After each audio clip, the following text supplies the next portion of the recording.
안녕하세요. 오늘은 고관절 앞쪽 통증에 대해서 설명해 드리겠습니다. 스쿼트 할 때 허리나 무릎 통증만큼 자주 발생하는 게 고관절 앞쪽 통증이죠. 이런 원인들이 있을 수 있겠다 하고 봐주시면 되겠습니다. 첫 번째는 허벅지 뼈입니다. 허벅지 뼈가 생겨먹은 모양에 따라서 내가 다리를 얼마나 잘 벌릴 수 있을지 영향을 줍니다. 이 볼록한 부분을 머리 부분이라 하고 아래로 떨어지는 허벅지 뼈, 이거를 연결해주는 목 부분인데, 이 목 부분과 허벅지 뼈가 이르는 각도가 내가 얼마나 다리를 잘 벌릴 수 있을지를 결정합니다. 그래서 이 골반 모양 사진을 보시면은 허벅지 뼈가 이 골반과 약간의 공간을 두고 있는데, 허벅지 뼈의 모양에 따라서 이 공간이 차이가 나게 됩니다. 그러면은 다리를 벌릴 수 있는 만큼의 여유 공간도 차이가 나게 됩니다. 그 다음은 목 부분의 길이인데, 이 대퇴경이라고 하거든요. 목 부분이 짧을수록 그만큼 골반 소켓이 꽉 차게 들어가게 됩니다. 보시면은 목 부분이 짧을수록 소켓이 많이 덮게 되는 것이죠. 당연히 고관절의 가동성에 영향을 줍니다. 다음 사진은 염전각이라고 해서 허벅지 목 부분의 뼈가 어떤 각도로 이루어져 있는지, 각도에 따라서 발 방향이 어떻게 변하는지 볼 수 있는데요. 이 B 사진 같은 경우에는 고관절이 약간 뒤쪽으로 각도를 형성하고 있는데, 우리가 관절이 중심에 잘 맞춰져 있다라고 하면은 머리 부분이랑 머리를 감싸고 있는 소켓 부분이 정렬이 이렇게 잘 맞춰져야 됩니다. 근데 B 같은 경우는 뒤로 당겨지면서 앞쪽에 이 정도의 영역이 불안정하게 노출이 되는 것이죠. 그러면은 우리 몸은 중심을 맞추고 싶으니까 고관절을 내전시키면서 관절의 중심을 맞추게 됩니다. 반대 C의 케이스를 보면은 고관절이 후방에서 노출이 되어 있는데, 그만큼 불안정한 위치라는 뜻입니다. 고관절을 외전시키면서 다시 관절 중심을 맞추게 됩니다. 이런 요소들이 요 발끝 방향에 영향을 주면서 내가 11자로 앉는 게 편하냐, 발끝을 약간 벌리면서 앉는 게 편하냐, 이거를 조절하게 됩니다. 그 다음은 이 소켓의 깊이랑 방향인데, 이쪽 소켓을 보면은 깊으면서 앞쪽으로 향해 있고, 여기는 얕으면서 측면을 향해 있습니다. 이것도 내가 다리를 좁게 벌리냐 넓게 벌리냐에 영향을 주게 되고, 스쿼트 앉을 때 가동성에 영향을 줍니다. 고관절 앞쪽에 통증이 발생했다, 가장 먼저 할 수 있는 건 발끝 방향이랑 보폭을 다시 수정하는 것입니다. 유연성과 가동성을 늘리는 것은 일단 나에게 맞는 스쿼트 보폭과 발끝 방향을 찾은 후에 해야 될 과정이고, 처음에는 내가 타고난 모양에 따라서 잘 앉을 수 있게 자세를 찾아줘야 됩니다. 그 다음은 대퇴골 전방 활주라는 내용입니다. 어깨에서 상완골 전방 활주를 요즘에 많이 언급하고 있는데, 허벅지 뼈에도 이렇게 전방 활주가 발생합니다. 아까 말씀드린 골반 소켓 앞쪽으로 허벅지 뼈의 머리가 이동하면서 소켓과 허벅지 머리뼈가 앞쪽에서 충돌하면서 발생합니다.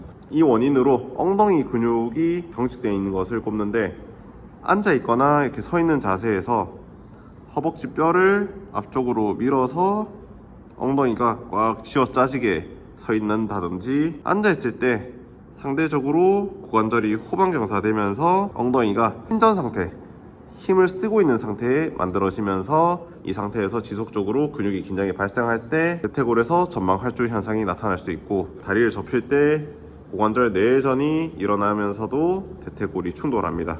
이상적으로는 허벅지 뼈가 다리를 들었을 때도 이 위치에서 중심을 맞춰주고 있어야 되는데, 다리를 들면서 내회전이 일어나는 패턴이 있는 분들은 고관절 앞쪽이 확실히 앞쪽으로 올라가는 걸 볼 수 있죠. 이게 스쿼트 할 때 앉으면서 내전이 강하게 일어나는 것입니다. 엉덩이 쪽에 조절이 안 되는 거고, 내전 근육들은 과하게 발생하는 원인이 있는 거죠.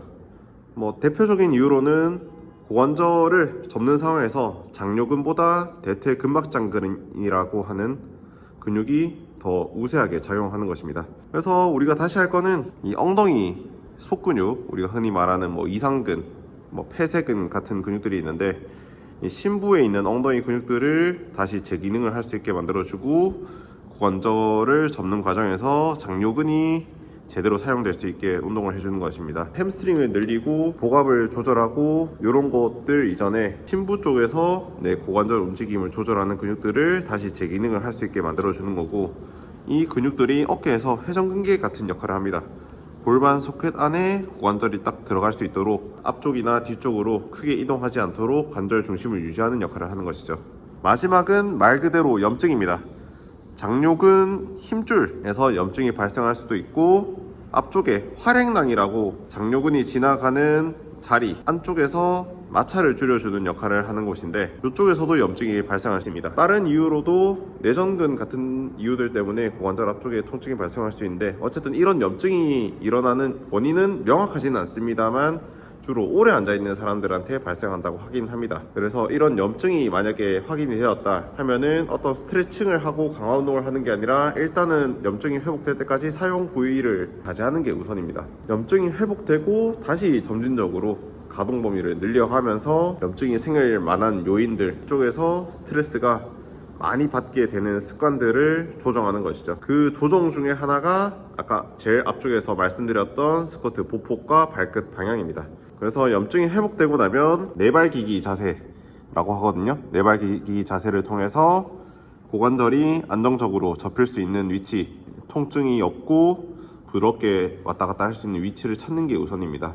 그래서 통증이 있다 요약하자면은 보폭과 발끝 방향을 수정하는 게 1순위고, 2순위는 복압을 조절해서 골반을 제 위치에 두고 장요근이랑 심부에 있는 엉덩이 근육들을 다시 재기능을 하게 해서 고관절이 속계단에서 중심을 유지할 수 있도록 해주는 게 2번. 3번은 그렇게 이제 염증이 발생했다 이런 상황에서 내가 염증 회복에 우선순위를 두고 몸이 회복하는 기간에 따라서 점진적으로 올바른 방향에 따라서 운동을 하는 것이 3번 이렇게 되겠습니다. 우리가 통증이 있다고 하면은 너무 자세나 근육에서만 원인을 찾긴 하는데, 기본적으로 운동을 열심히 하시는 분들은 앉았다 일어났다 하는 과정에 어쨌든 특정 부위에서 피로 누적이 발생합니다.